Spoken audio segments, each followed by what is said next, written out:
Bon, je ne sais pas trop, mais je pense qu'il avait antérieurement parlé. En tout cas ci lu question yu bëri bokk saa yu mbir amee ñu ngi doon xaar UMS. C'est peut-être heureux que démb ñëpp dégg ko et man en tout cas à mon avis ça m'a permis de mieux comprendre certaines situations. Et c'est vrai qu'il a été sur des questions de principe comme l'a souligné Mamadou Fofana. Il a refusé de personnaliser le débat mais quand même reconnaissons que tontu na. ñëpp ñi nga xam ne ñooy ngañu justice bi et la plupart de ñiy ngañu justice c'est les acteurs politiques tontuwaale na premier ministre mi nga xam ne lu ne la fi yàq yenn magistrats yi en tout cas ñi mu jàppee ne ñoom ils ne sont pas pour la finalité de son projet politique tontuwaale na Diomaye yéen a ngi fàttaliku président de la République bi mu fiy wax ne c'est à la population de mettre la pression sur la justice qu'est-ce que Cheikh Ba a dit hier on n'a pas une justice lente on a une justice débordée parce que non seulement magistrats yi bëriwuñu pour 18 millions de Sénégalais mais dans les cabinets d'instruction il y a des piles de dossiers qui attendent def naa cabinet bi ci gën a néew ay dossiers c'est dans les 100 200 quelque chose comme ça sinon c'est dans les 400 500 600 parce que ñaari juge d'instruction oui ci instruction yoo xam ne war nga mën a dossier yooyu dossier bu ne dans une parenthèse de 6 mois c'est assez énorme c'est assez énorme donc les acteurs politiques plus d'indulgence mais situation bi yëpp li ko indi mooy lan mooy li Thierno doon jéem a développer sànq ces acteurs politiques nga xam ne gisuñu seen bopp ci ni justice bi di doxee parce que c'est des décisions qui ne leur sont pas favorables ils s'arrogent le droit de critiquer wala même di jéem a jeter le discrédit sur certains magistrats alors que magistrature bi dafa am indépendance su boppam magistrature bi dafa am système mu boppam magistrature bi moom ci boppam moom mooy arbitrer le jeu électoral le jeu politique le jeu électoral saa yu élection amee tant que justice confirmé wul résultat yi dara du am et rappelons-nous que c'est cette même justice ce même système judiciaire qui a arbitré lorsque Macky Sall a voulu disons reporter ou prolonger xaw ma lan ñu ne ko ñett à délai échu à date échue donc quand même magistrature bi nañ leen nangul ñoom seeni pas-pas ci seeni liggéey beneen affaire bi man bi ma déggee ne le président de l'UMS dafay def une sortie tout le monde savait ak lu mu mënti wax il est resté sur des principes et tout le monde savait que day tontu ñiy critiquer est-ce que vous n'avez pas entendu citer de nom? Non. C'est les questions de principe donc ça veut dire que moom il refuse de personnaliser le débat foofu laa la doon waxee ne gënoon na jekk pour man que ça yu situation amee que l'on entende la voix de l'UMS parce que am na yu bëri yoo xam ne jaar na fi ci diggante ñu ne ana waa UMS bien avant Ousmane Sonko ana waa UMS pourquoi lii député yi bi ñu fi voté seeni fameuse réforme yooyu ba ñu naan dañuy mën nañoo convoquer un magistrat devant une commission d'enquête parlementaire ñu leen di xaar ak yeneen mais bon puisque la parole est là à pression disons qu'il a contribué à éclairer beaucoup de choses et je pense que ak lu mëntee xew quand même c'est quelque chose de bien léegi nag il faut en tirer les conséquences et les leçons ñi nga xam ne ñoom ñoo doon kaas ba Cheikh Ba def ay éclairage am nañu sach raison garder pour man foofu lañ toll léegi nag les acteurs politiques loolu moom ñun tàmm nañ ko ci ñoom muy man muy sama moroom également tàmm nañ ko ci ñoom am na yoo xam ne dafa mel ni xejul suñu biir mais surtout ñiy jéem a xaajatle les magistrats diviser leen entre ñii ñoo baax ak ñii ñoo baaxul ça quand même il faut l'éviter et wax jooju kenn moomu ko lu muy le premier ministre qui est également un acteur politique mbir arrangé wu la jàpp nga ne diw il a pris une décision qui n'était pas favorable qui n'est pas favorable à ton jeu politique qui n'est pas favorable à ton camp politique ngay wax yenn ni ci kilifa je pense qu'il faut savoir quand même dina metti torop loolu du yomb en fait du mën a nekk sax limite léegi nag magistrat yi nag ñoom bu ñu nangoo division boobu buñ ko nangoo ñoom ko nangu mais kon baax na alhamdulilah waruñu ko nangu de alhamdulilah waruñu ko nangu Mame Mbaye buñ ko nangu waruñu ko nangu ci manti doon génn nañ de génne nañu wax nañu te fii ñëpp doon waxee ne dañu war a wax ñoom wax nañu et surtout ci antenne RTS dañ ko waxee ñëwul Sen TV ñëwul TFM ñëwul 7TV loolu tamit beneen lecture la télé nationale waaw Diomaye dafa siffler la fin de la récréation donc ñenn ñi nga xam ne ñoo doon balballu di cëppi-cëppi du fëgg dënn il faut ñu xam ne nag réew mi wax fa dëgg neex yàlla nag il est temps ñu tegu ci yoon bi. bu ñu tardewul sax. dëgg la.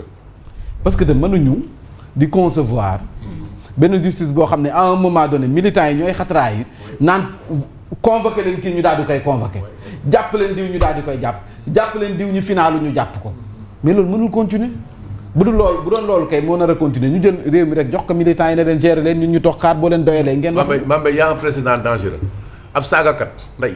waaw koo xam ne épargne wul sax président de la République yoon jàpp ko kilifa gu mag a mag ci réew mi dem seeti ko donte militant la. après ñu ne xel mi neexul. waaw loolu du image bu rafet loolu du image bu rafet par exemple. lu nekk am na fi. yàlla baax na nuyu nañ ñëpp jaajëfal leen sànq yaa ngi wax RTS yow directeur bu RTS Pape Alé Niang waa Momar Sène Waly école ba nga jaar ñu ngi lay woolu parce que école ba dafa nekk si vétusté bu jéggi dayo déet kay xanaa. démb ki may waat Pape Cheikh moom doom mi fa la ñu ne Pape Cheikh Ndiaye mu ne ñu ngi koy oo ba sonn jotuñu ko peut-être bàyyil nañ koy vocal jotuñu ko ma ne leen dafa chargé loolu nga mën a teg seen loxo xam naa dafa chargé donc il faut. dafa chargé sax DG nga jàpp ci. xam naa da ngaa yëgutoon rek. wala yëgoo ko tamit. waaw mais comme fii la ñëpp di seetaan. seen TV. te xam naa ne ñun ngay seetaan donc DG. ba ci waa RTS ñun la ñuy seetaan. kon ñoom seen matinal seetaan ko ñun la ñuy seetaan. kenn daa boo xati kenn baax yow dama ne. kon kenn guuxatul si xew. kenn guuxatul si xew donc yow. ma lay demandé loo ko ñaanaa. yow sama mbokkum tëngeeñ nga ku baax nga Pape Alé damay bañ nga ne nga dëj ma sama ànd donc. waa Momar Sène Momar Sène waaw bul fàttali balaa seen TV Pape Alé jaar na Zik FM. jaar na Zik. voilà. kii tax mu ne dëj sa ànd nag. sunu xarit la loo ko def. waaw mais balaa seen TV. Zik FM invité na fi Ousmane Sonko di waaw premier ministre. donc yow ak ñi nga xam ne ñoo jaar Momar Sène Waly ku ci mel ni professeur Ahmed Ndiaye ak Soukey na maa ngi koy fàttali ñoo bokkoon classe ñoom ñëpp dellu leen fee nga xam ne mooy Momar Sène Waly ngeen defaraat ko yitte woon nañu ko lool nag waaw nañ ci bàyyi xel bu baax jiital nañ si kii di Pape Alé Niang tribune yéene kaay nee na fu mu nekk nii nekk te Thierno Diomaye du ay nelaw te waxtu politique bu jotee rek dañuy politique te instant bi fii ñu toll nii dañu dëgmal nañu ay législatif dëgmal nañu 2029 te fi mu nekk nii nag président Diomaye mii ndekete noppiwul de xam nga politique na da ngay am caay-caay te caay-caay gi dafa mel ni mu ngi ci moom di dénk ko kenn ku dul Aminata Touré moo tax fu mu nekk mi ngi def opération raxas Aminata Touré rek mii mee ngi ñëw mii mi de ak cellam sax day wax maa la ko wax fu mu nekk nii daal daanaka Diomaye woom mi na Sonko wax na ki groupe WhatsApp ba gaañaa ngay daw di dem di dugg xam nga fee moom 1 2 3 nga dégg tata vous a retiré Macky lu mu ci doon Macky daa bokkoon Diomaye président nee nañ maire yu bari yu nga xam ne nii daanaka xëj na affaire la ñu bokkoon mais maire yu bëri ñu ngi faloo ci nu mu tuddati coalition bu waa Pastef ba. bu waa Pastef yi nu mu tuddati woon sax. mais xam nga am Mimi Touré. quel que soit Alpha dina am ay sympathisants biir APR. xëy na. te bu wootee am na si ñoo xam ne dinañ ko wuyu. moo tax mi ngi nii. Mame Mbaye lii ci législative yi ñu bëri ñu leen jàppale ay maire APR lañ fi lañ ko doon wax ñi koy wér. fi lañ ko doon waxtaanee waaw 1 million 900 000 voix yi sax bëri na ci ay maire APR. nee nañ plus de 300 maires dem nañ coalition Diomaye président. nee na c'est plus de la moitié des communes du Sénégal. Plus de 200 leaders de mouvement attendus dans les prochains jours kon nag fi mu nekk Mimi accéléré na la cadence daanaka nag coalition boobee maa ngi gis gaañaa ngay def ku nekk di posté di wax ne kon rejoindre naa fee nag xaw ma ña ñoo fa nekk lu mu ci manti doon waa acte xaw ma waa pacte mais Diomaye président moom gaañaa ngay ronjor ñu di dem rek. tribune yéene kaay nee na. problème bi de réglé woon ko moom yomb na moom. ñu ngi bokk Diomaye président. waaw bu Diomaye nommé ñaar gars yi laal li dem bokk. dem jamono ji nga xam ne gaañaa ngay laal li di dem di daw di wutali Mimi nee nañ ministre yi DG yi PCA yi patt la ñu maye dootoo dégg kenn ku wax. banque yi dañoo jigi taxaw ñoom. signature ndeke yaay borom ndekete signature tëj na gémmiñu ku ne. la machine yi dëkk.